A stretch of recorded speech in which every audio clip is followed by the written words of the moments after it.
नमस्कार।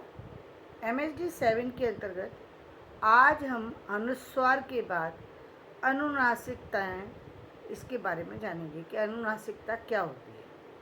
तो अनुनासिकता स्वरों का गुण है। नासिक्य रंजित स्वर ही अनुनासिक कहे जाते हैं।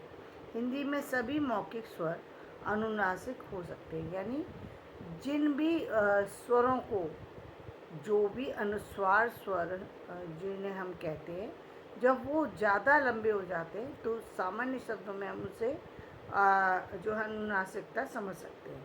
यदि नासिक के स्वर जो है वो थोड़ा लंबा हो जाए तो।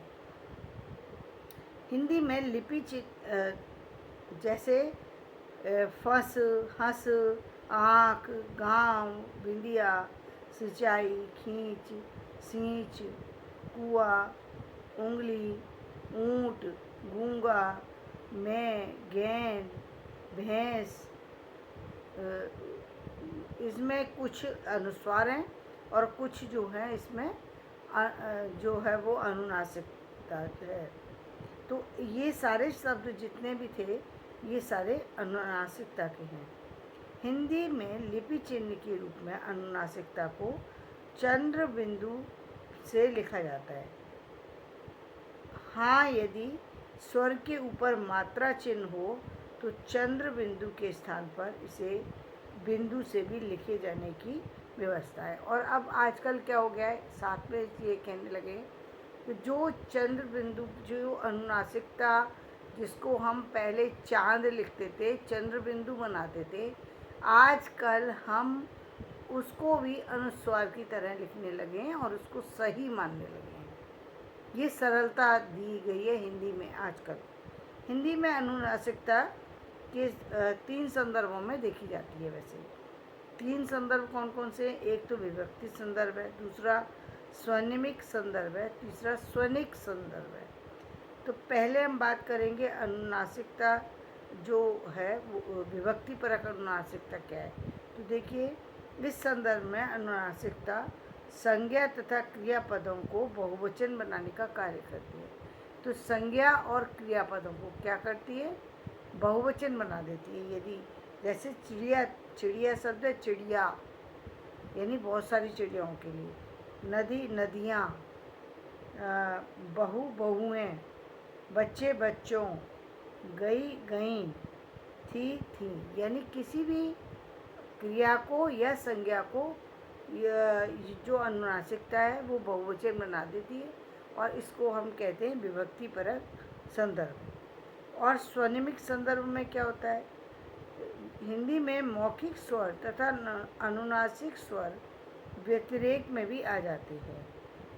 व्यतिरेक में आ जाने से क्या होता है कि एक ही शब्द है, जब वो दूसरे शब्द में व्यतिरेक में आता है, यानी बहुत अलग, वही शब्द जब दूसरी तरह से उसको रखा जाता है तो उसका अर्थ बदल जाता है। जैसे गोद और गोंद।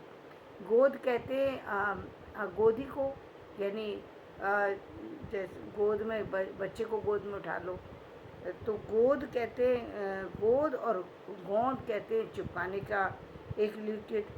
सास जो है एक जो है परिवार की एक जो है सदस्य हैं, और सांस जो है व्यक्ति की, सांस जो है वो उसका संबंध है। सांस के रहने से, व्यक्ति के अंदर सांस जब तक रहती है तब तक व्यक्ति जीवित रहता है। तो चौक, इसी तरीके से चौक शब्द जो है उसको कहते हैं चौक कूदो, या चौक में चले जाओ। चौक पर यानी जहाँ चौराहा होता है उसको भी चौक कहते हैं, लेकिन चौक कहते हैं चौक जाना। माघ कहते हैं माघ, वो भाग कहते हैं भागने को, और भांग कहते हैं एक पीने के पदार्थ को। आधी कहते हैं किसी चीज़ के आधे हो जाने को, और आंधी कहते हैं जो तूफान आता है, हवा में जो तूफान आता है उसको कहते हैं आंधी। इन सारे शब्दों को क्या कहते हैं? स्वनिमिक। इसी तरीके से स्वनिक संदर्भ हैं जिसमें हिंदी में कुछ शब्दों में अनुनासिकता केवल उच्चारण के स्तर पर ही कार्य करती है। नासिक के व्यंजनों के परिवेश में मौखिक स्वर अनुनासिक हो जाते हैं।